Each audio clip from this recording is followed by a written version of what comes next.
Stop identifying with failure as a bad thing. The more you redefine failure as something that is serving you in a positive way, rather than feeling like you are not succeeding in whatever it is that you're doing, failure is a learning opportunity rather than you egoically trying to be this perfect, successful version of you when most of the time you honestly are failing in some way. When you allow it, when you allow failure to just happen, instead of trying for to plant this perfectness, this big goal, this big win, this big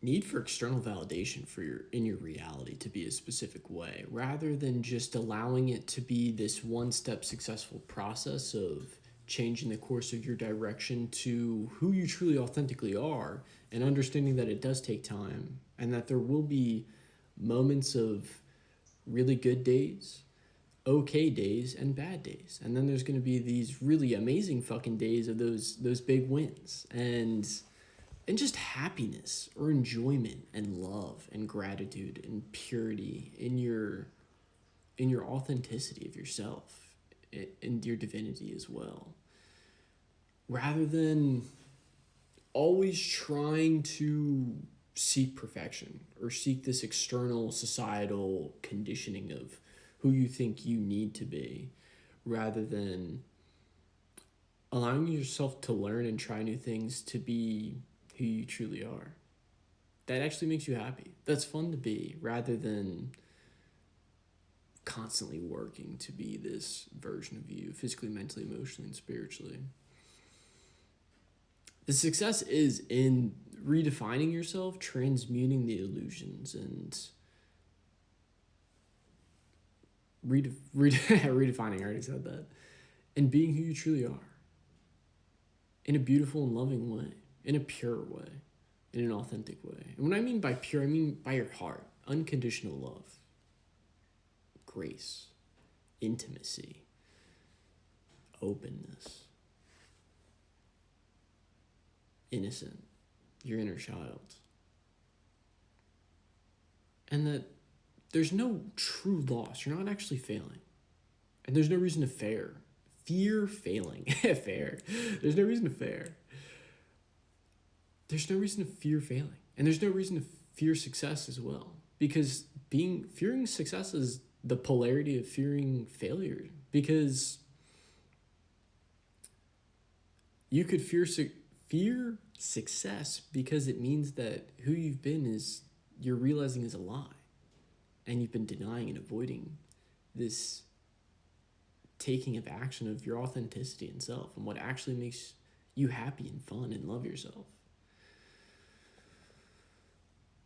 And that's why most people don't change. And that's why change is so hard as well, because you identify and normalize the identities and conditioning of your external reality, rather than creating from within, allowing the energy and the flow, intuitively creating and healing and loving yourself authentically.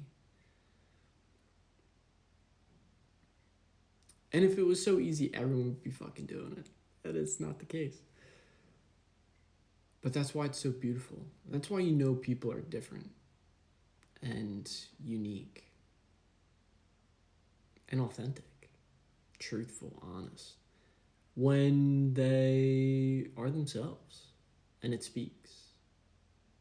You can literally just tell. I'm sure there's something that is clicking in your mind of me just communicating these things.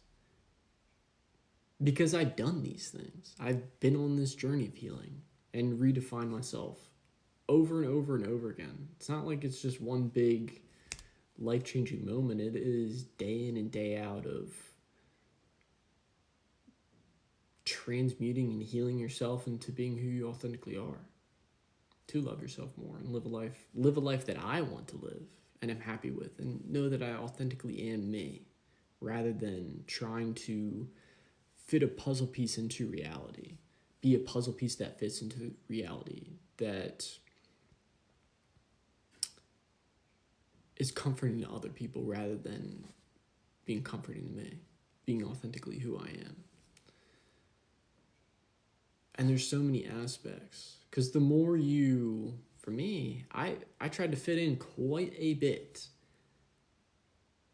and in many different ways over long periods of time, to the point that now that I've been healing, there's all these parts and pieces that need to be reconnected internally rather than like being brought back in and held, contained,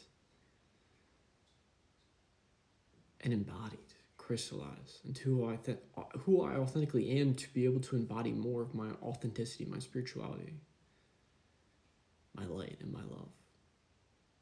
So, in all of the expressions as well, all of my chakras. And in that process, to get back to the fucking point, is is that not only do you have to take accountability and responsibility for all the steps that I've taken that in my authenticity would be considered failure, but isn't, because it's the point of this journey in this life is to forget and then remember. And through all that forgetting isn't failure, it is all learning opportunities.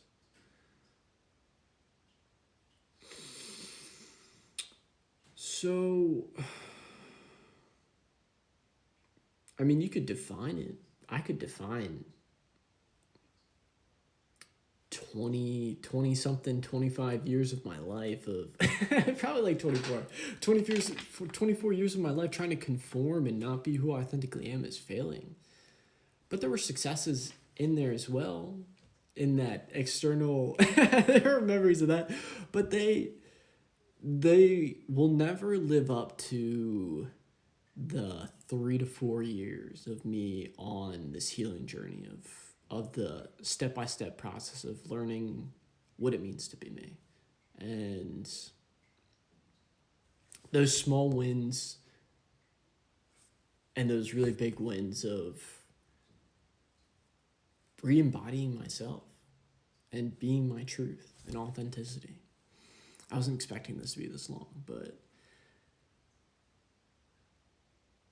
there's a lot to it, and I can't just like break it all down in 10 minutes. But the point is that